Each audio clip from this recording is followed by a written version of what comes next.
the Budget and Finance Committee meeting to order. Is Monday, May 13th, and the time is 3:37 p.m. Counselors, have you had a chance to look at the minutes from the last meeting? Yes. Second. All in favor say aye. Aye. The minutes from the last meeting have passed. Next is consideration of the consent agenda. Counselors, do you have any items you'd like to place on consent? Yes, ma'am. Counselor Abbott. On page 1, item 4, page 2, items 6 and 7,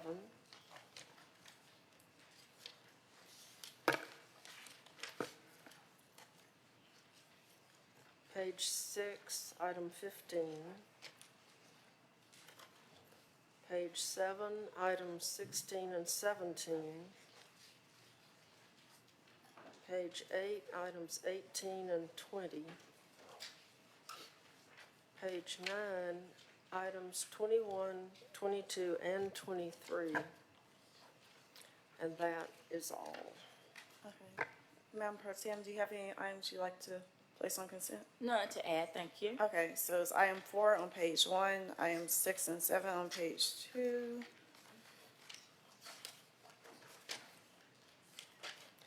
Item 15 on page 6, items 16 and 17 on page 7, items 18 and 20 on page 8, items 21, 22, and 23 on page 9. I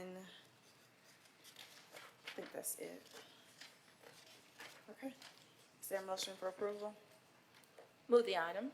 Second? All in favor say aye. Aye. The consent agenda has passed. If your item was placed on consent, you may enjoy the rest of this beautiful afternoon. Otherwise, the first item is item number 5.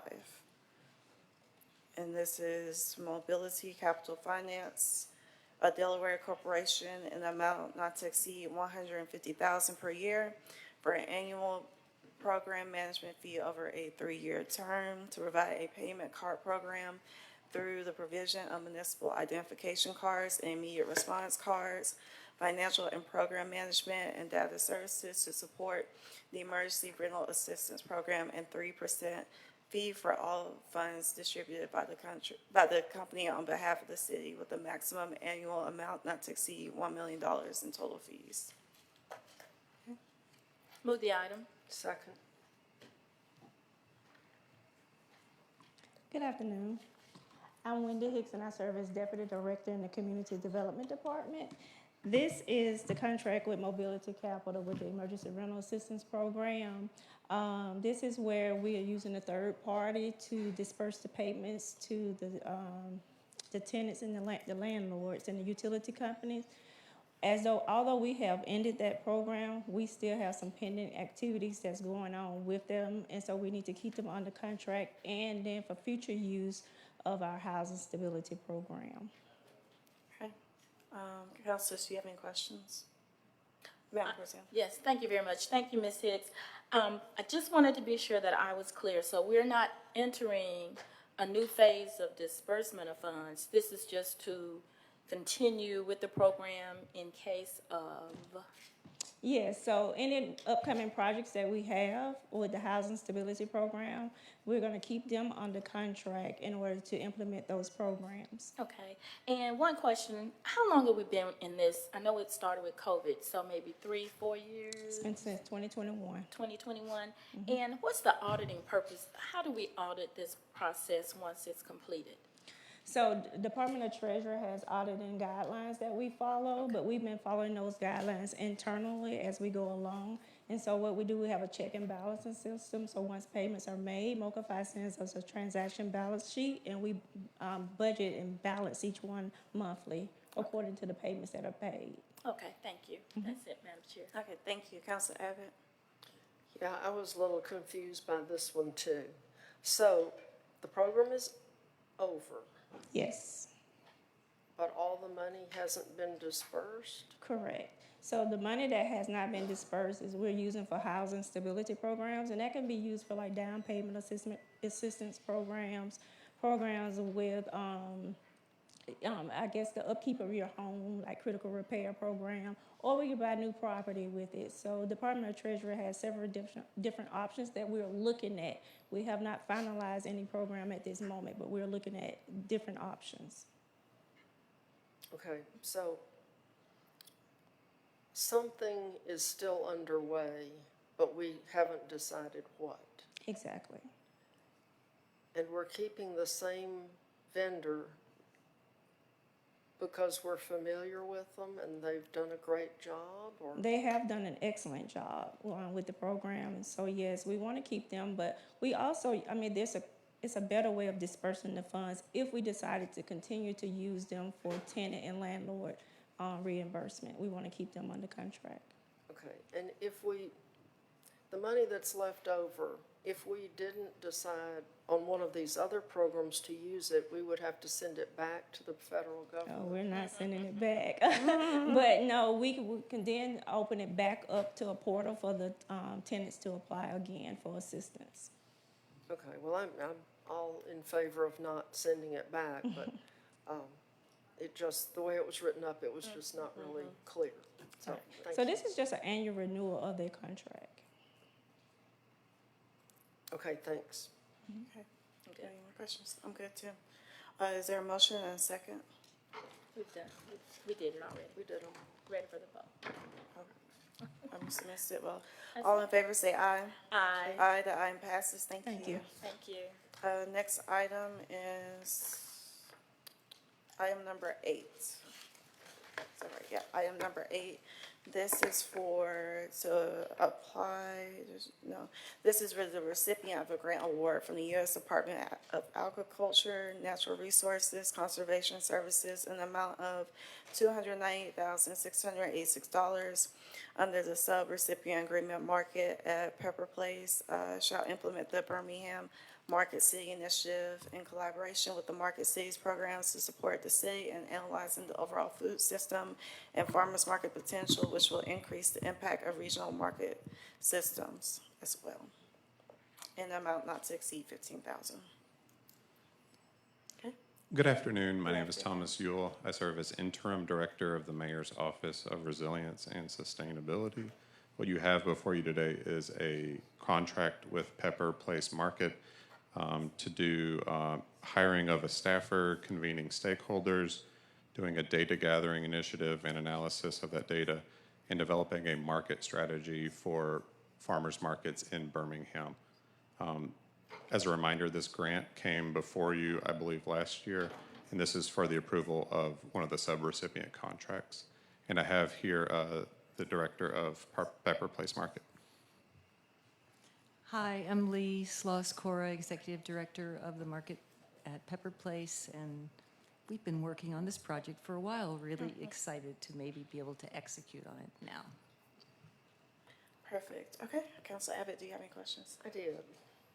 Good to see you. It's good to see you The too. question that I had was, is the plan to try to put all of the farmers markets under one umbrella and have some kind of synergy or control or something? So the intent is not to create any kind of authority or organization to kind of control the markets. The intent is to analyze opportunities for growth for markets and develop a plan for markets in Birmingham to, expand, to help the farmers, to attract new farmers, to do more business. But there wouldn't be any type of authority created or overarching organization created. No, ma'am. Okay, so this is to create new farmers markets, not necessarily to help the old ones do better. I would say it's both, looking at potential opportunity for new markets, but also it's a plan and strategy for existing markets to improve, like I said, number of customers, number of farmers, any type of, operations improvements they can do. Okay, and does this include the original farmers market out west?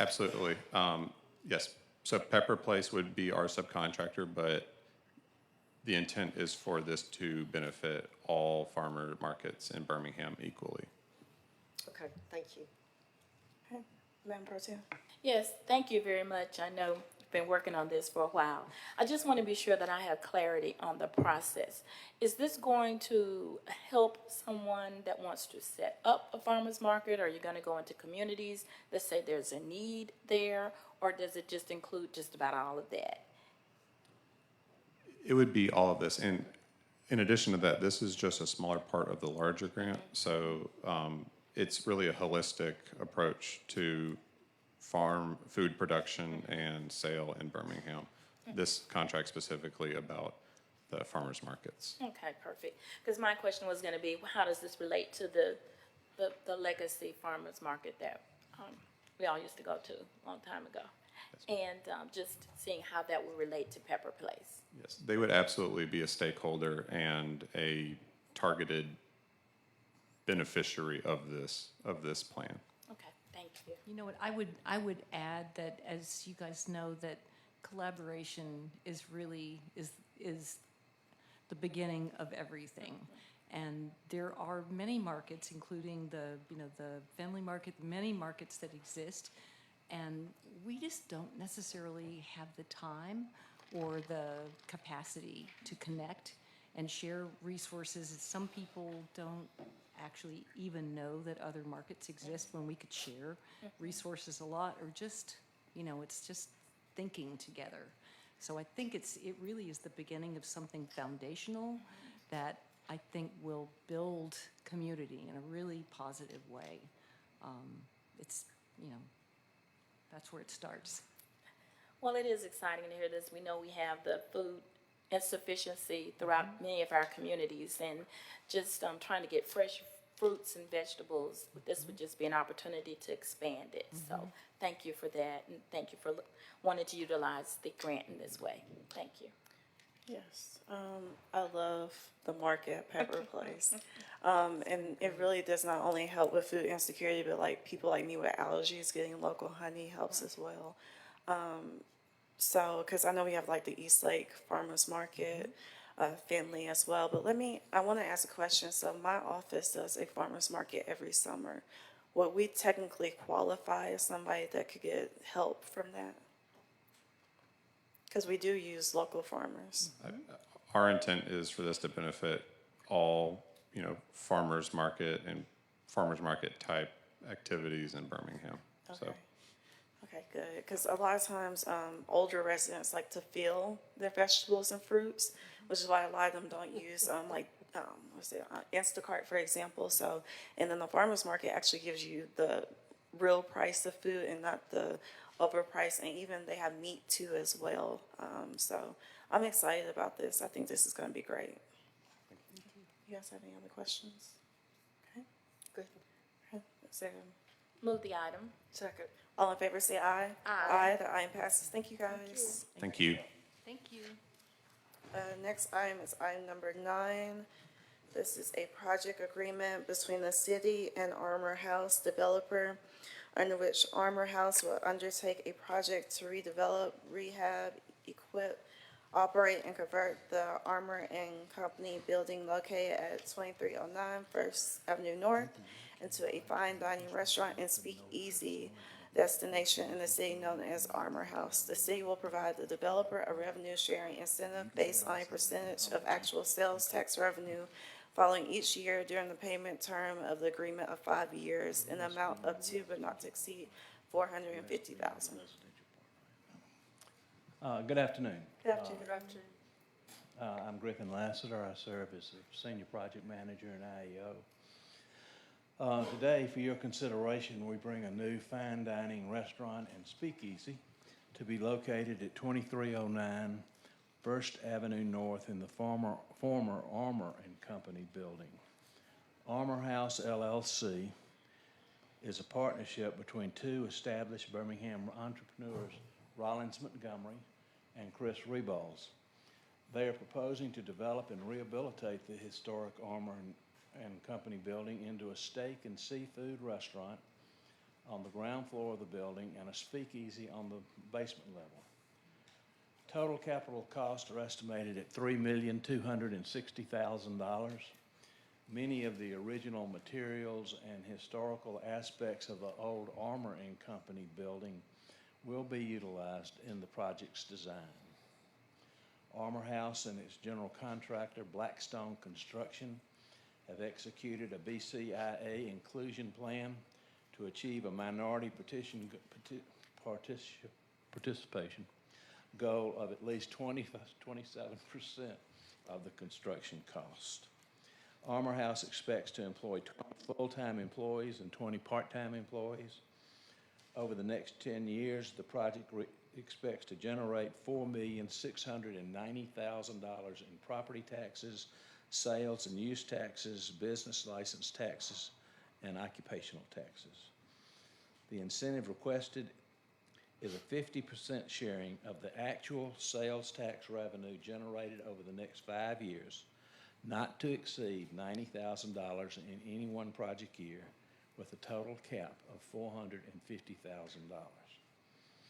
The developers are here to give details on the building rehabilitation, and Alan Foster from the City Attorney's Office is here to address any questions you have about the agreement.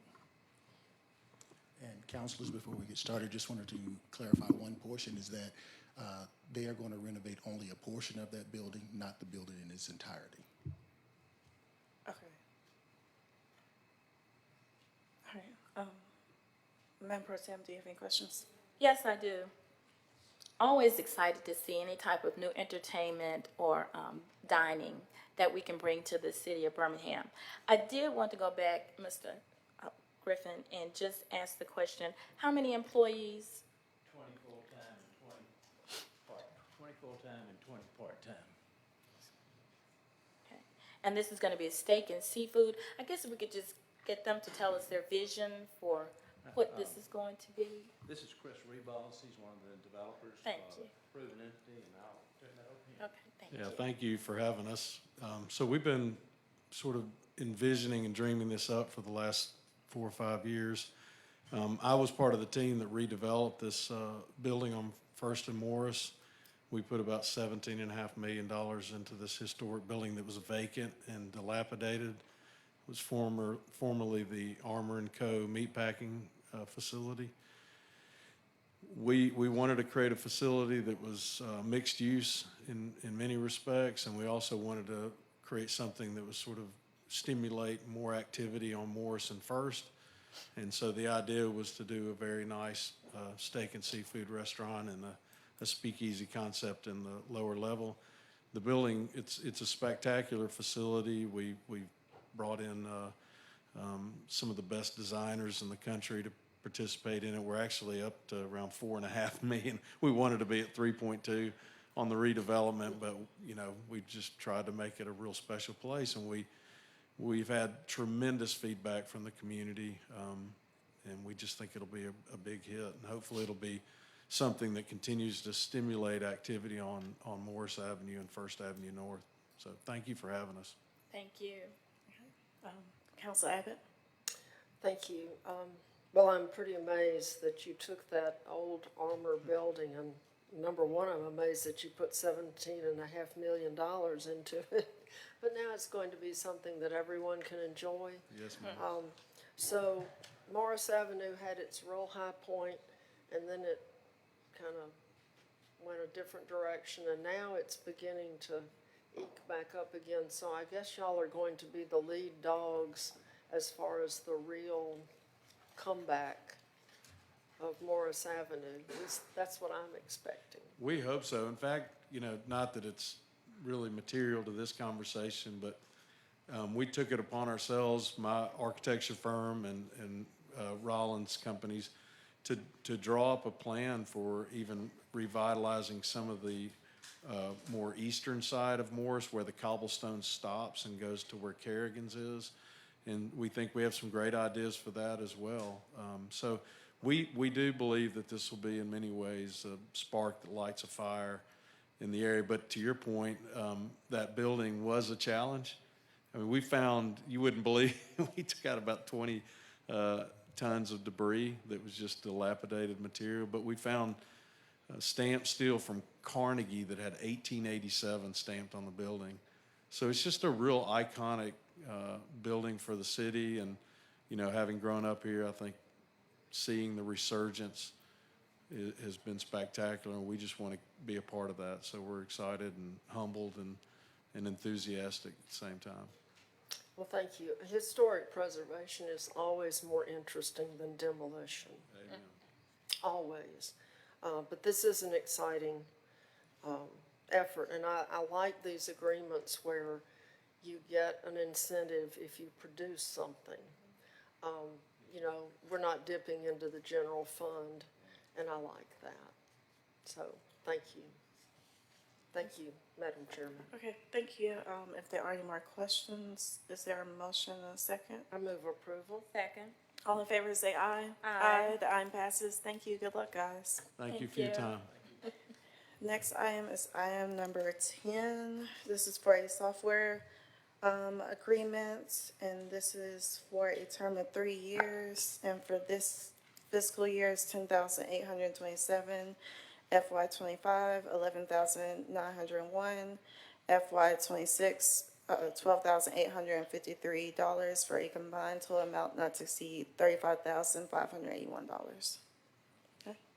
Hey, good afternoon. Good My name afternoon. is Darrell Burrows. I serve the city of Birmingham as the interim chief information officer. The IMS department provides the funding source for Vertigo GIS. And so Dustin Glass is here from PEP to answer any questions you might have. Good afternoon, Good Councilors. afternoon. Dustin Glass, GIS Manager for the city in planning, engineering, and permits. Is there any additional information we need to know? Basically, this contract is to just re-up our maintenance contract with VertiGIS. They support two products that we use on a daily basis within the GIS division. One is the analytics tool, which allows us to monitor our GIS environment and make sure that everything is running as it's expected to. And then the other piece is called GCX, and that component is essentially what everybody thinks of as the city's GIS. The gisweb.birminghamal.gov is built with that infrastructure. So that is essentially what this is comprised of. Right. Thank you. That was a great explanation. Okay. Council Abbott?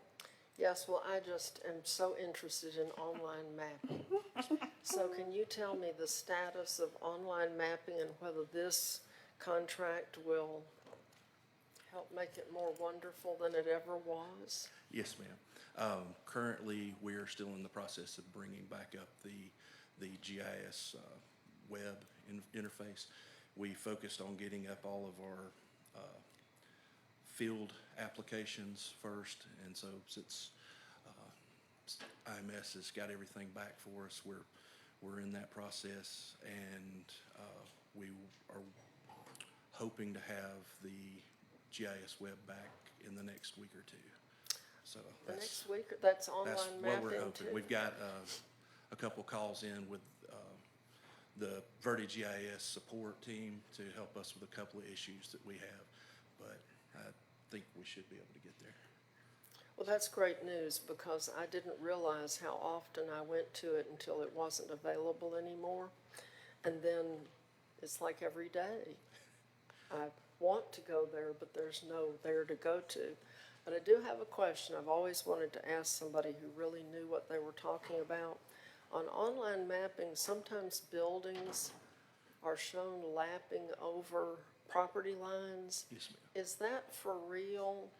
Are there really buildings that are built across the property lines, or is it a little quirk? That's kind of twofold. Yes, there are situations where that has occurred, but at the same time, you're talking about two different levels of accuracy of data. The building footprints are at an engineering grade of accuracy, so they are at a higher level of accuracy, whereas the tax parcel lines are, I can't remember the term, they are a representation, and so I always gotta tell people they're close. but they're not engineering grade accuracy. So we actually have a project going on right now to try to improve some of that with some work that Jefferson County recently did. But it will never be on the same level of accuracy, unfortunately, just because of the nature of the data.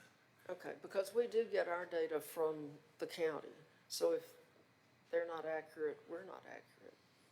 Yes, ma'am. So that's what you're saying. Well, anyway, thank you for answering that question. It's been on my mind for many years, and I never knew anybody to ask. Yes, ma'am. It's, like I say, it's accurate for its intent.